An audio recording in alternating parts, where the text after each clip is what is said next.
Pacients ieguva traumu pirms vairākiem mēnešiem. Kā rezultātā bija ievainota saliecēja cīpsle pirkstā, ņemot vērā, ka pagājuši vairāki mēneši un tā primāra palīdzība, diemžēl, netika sniegta.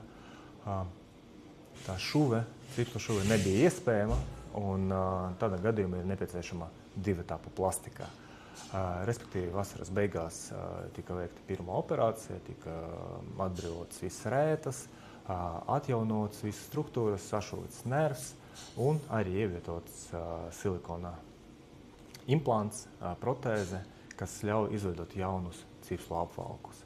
Un, respektīvi, šodien mēs veiksim cīpslu rekonstrukciju ar paša pacienta audiem.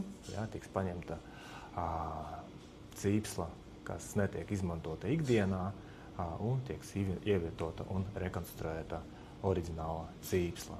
Tā ir ļoti efektīva metode.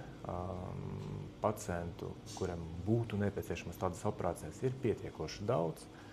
Diemžēl šī metode netiek pielietota plaši tuvojas ārzemēs, bet cilvēkiem, kuriem ir augstas funkcionālas prasības, kuri grib nodarboties ar aktīvu dzīvesveidu un kuriem ir vajadzīga sīka motorika, tā operācija sniegtu lielu pienesumu.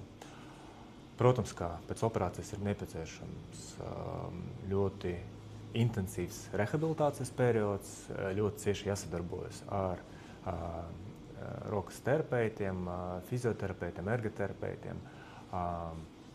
Arī pacientam mājās būs daudz jāstrādā ar savu roku, bet tas potenciāls, funkcionāls iznākums ir izcils.